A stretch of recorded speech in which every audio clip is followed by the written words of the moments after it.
So we have a wonderful large sofa to welcome a fantastic collection of people both in front of and behind the scenes from this extraordinary film 1917. Please first up welcome the co-writer, director and producer Mr. Sam Mendes. Followed by his co-writer Krysty Wilson-Cairns. The extraordinary cinematographer Mr. RogerDeakins.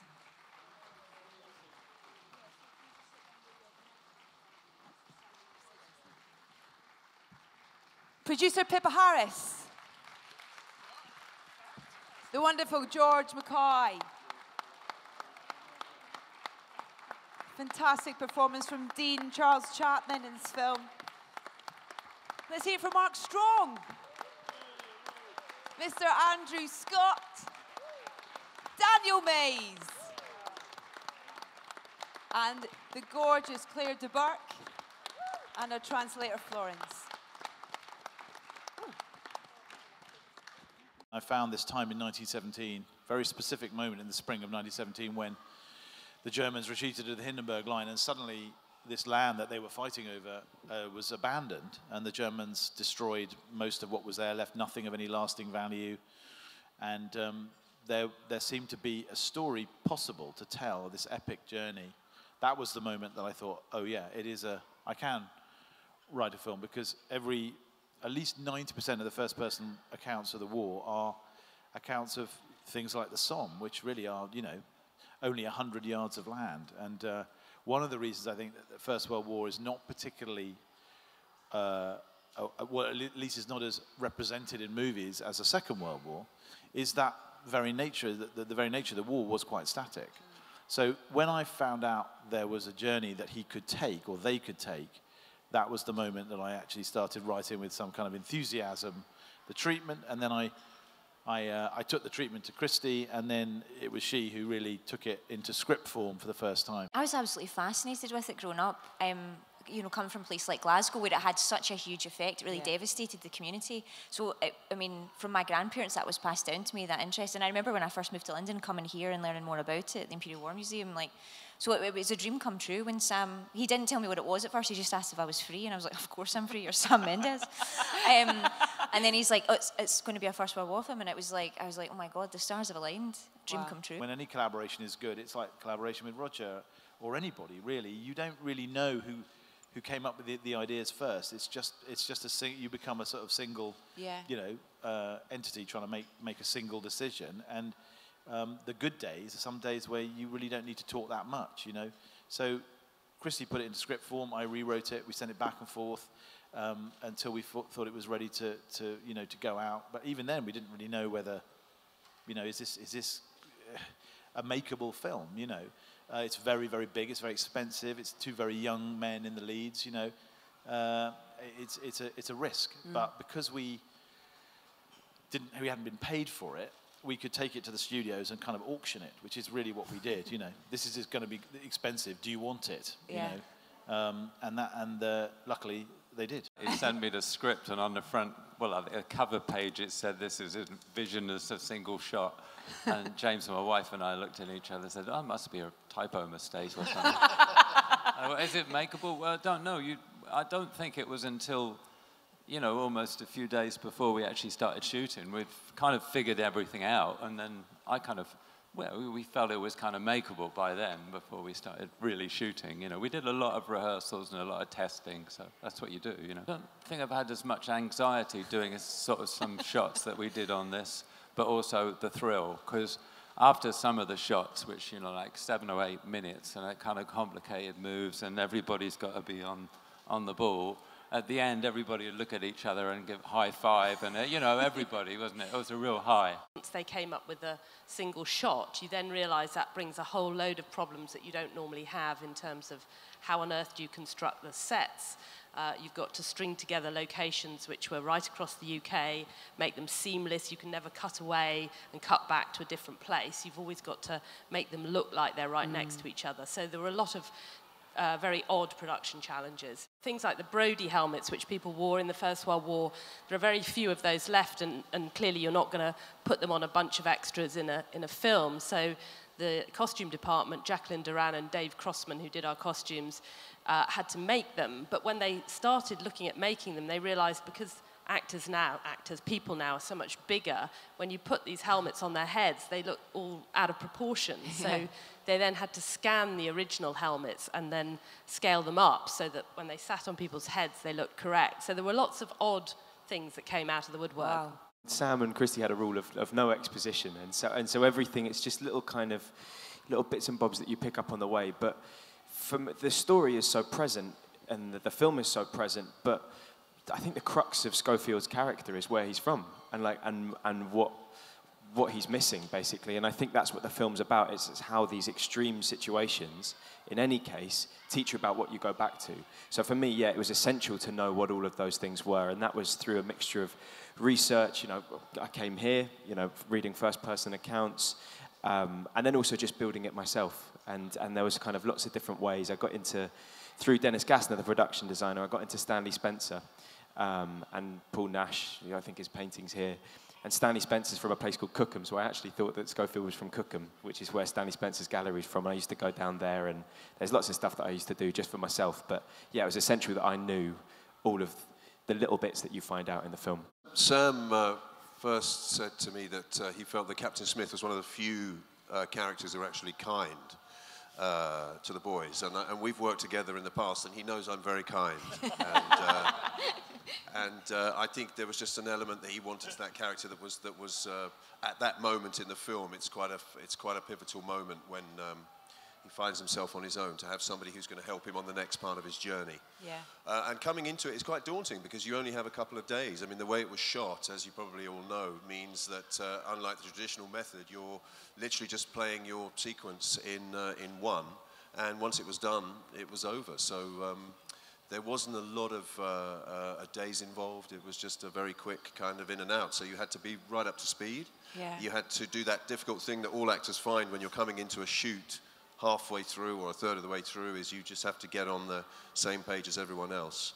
But it was an amazing experience, and I enjoyed inventing a character. In fact, that stick came from the same wall of photographs in the costume department that Captain Smith has. Yeah, I noticed that a lot of the officers all had these walking sticks for some reason, and nobody else had one. So I said to costumes, "Can I have it?" And they said, "Yeah." That was my thing. You have to work alongside the camera team and all the extras and everything. But the great challenge of it, you know, you don't want to mess it up, because if you're only in it for 5 minutes, you don't want to be that guy. No, the great challenge of it is that if you're doing a scene that's 6 minutes long, and you're doing stuff that everybody thinks is okay, but if you make a mistake in minute 4 or 5, you can't just go, okay, well, we'll just do that bit again. You have to start right from the beginning. So yeah, it's very much like live theatre. Sanders is their sergeant, so he starts the very beginning of the movie, and we walk along the trench system, and there's lots of banter going on. He's gently mocking them as he goes along, and I guess it sort of highlights that camaraderie that the guys all have with one another. I've been fortunate enough to work with George in the past at the Old Vic in theatre, so I knew what a terrific actor he is and how hard-working he is. And I've obviously never worked with Dean before, but I think both of them on screen complement each other so well, and they give absolutely spellbinding performances. What was fantastic is the empathy there was between the technical side and the actors like me. Parce que c'était pas juste une histoire de jouer, c'était vraiment une synergie.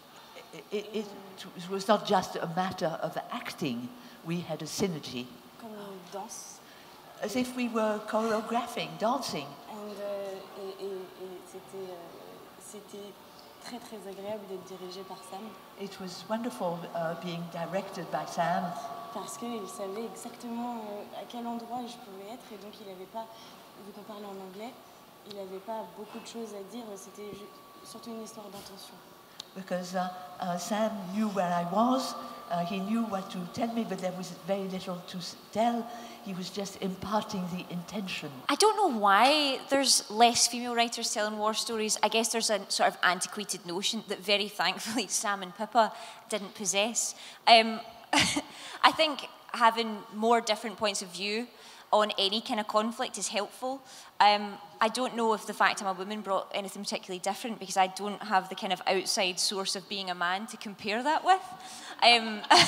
So I can't necessarily say, yes, it was super helpful that I was a woman, but it sure didn't hurt. The major difficulty was like getting across the terrain and doing some of those really intense kind of sensitive scenes like with Claire, and making it all feel like a piece. So you're using a lot of different techniques, like, you know, stabilized systems, wire cameras, all sorts of things. But I think for me, the trick was try and make it feel like one camera all the time. I think that was the biggest challenge, really, that and the weather. The beauty of doing it and the beauty of the whole kind of journey is so physical that, in a sense, so much of the work is done for you. Like, there's not a huge amount of acting required in terms of just trying to stay up, you know.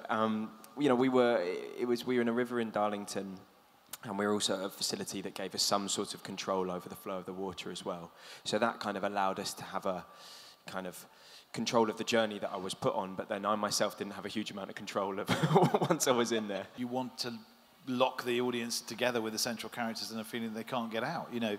But when we did the first preview took it to New Jersey to do a preview. There was one particular person I was focused on. I watched the audience. Obviously, I'm very used, as a theatre director, to sitting with audiences and learning from them just while they watch something. You don't really have to ask them afterwards. You can feel it in the auditorium. And there was one gentleman who got lower and lower and lower in his seat. And at the point where George ran down the line at the end, he just disappeared completely. And I thought, well, he's in it. Now, I'm not sure I was intending to put someone through that kind of agony, but you could feel it in the audience, that visceral sense of being connected, you know, moment by moment. And I think that is something to do with the one shot and the fact that you can feel the time passing, and even to do at times with losing all sense of time. I probably made the most mistakes. You know, listen, Blake had a lot of props to deal with. What mistakes? Take us through a couple of them. Actually, I would say that Andrew, in his only scene, made more mistakes than the rest of the cast put together. So you were beating. Never smoke, ever smoke in anything, on stage or on film. Never use a cigarette lighter. He had a lot of props in that scene.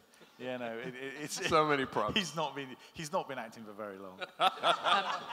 You can have 7 minutes of magic, and then if someone trips or a lighter doesn't work, or you know, even they just do something normal like forget half a line, you've got to start again, and none of it is usable. And so there were days, you know, we did seesaw between thinking, why are we doing this to ourselves, and thinking this is the only way to work, you know, and it sort of. It was all the first until it was the second, and then the feeling, as Roger says, was so great when we got it that you wanted to do it again. But there were some really tough days. You know. Sometimes you got mistakes that were kind of beautiful, and like, you know, the unplanned is the unplanned because you don't plan for it. And there's you know, quite a big run towards the end, and you know, I'm going one way and there's a lot of men going kind of horizontal. And I just got clattered, and we'd rehearsed it for a long time, for kind of weeks. We'd been working on that shot, and I didn't intend to get hit in the way that I did, but it wound up sort of becoming real and being something that's made it into the film. The sets were so incredible that to just get lost in a scene or a place for 10 minutes, it was kind of easy to do that, because No Man's Land was, I mean, it was abominable. Like it's incredible the work that was done, and all we had to do was be in it, and that kind of those long periods of just letting go of all the technicality allowed us to do that, and that's kind of what gave us as close to a real person account as we could have got. I felt from the very beginning that this movie could be, it happens to be 2 British soldiers, but it could just as equally be 2 German soldiers, 2 Belgian soldiers. It's about the experience of war rather than about the historical moment, you know, and so. But also, I believe that, you know, through the micro, through details, through individuals, you only then begin to understand the macro, the scale of what they see. Through a tiny keyhole of a one man's experience or 2 men's experiences, you see the panorama of death and destruction that was the Great War, you know. And my way of honouring the men and civilians who fell in that time, and not just on the British side, but on both sides, all sides, was to tell the story of these two men just over 2 hours. And sometimes I feel like, you know, because you can go anywhere in cinema, your eyes get bigger than your stomach, and you take on more, and you try and express the vastness of war. But for me, it's a human connection that you search for, and that the best, you know, special effect is always a human being, you know, and that they're infinitely able to communicate in a way that image can't. So, you know, that was very deliberate, and I'm pleased because of that. I'm pleased it's making a connection. Thank you so much. Thank you for your questions and for being here today, ladies and gentlemen. Please, a huge round of applause for our wonderful cast and crew. Thank you. Thank you, everybody. Thanks, guys. Ladies and gentlemen, you're watching Hey You Guys! Hey You Guys, huh? Hey You Guys. Is that from the Goonies? It is indeed, yeah. Nice. Hey You Guys!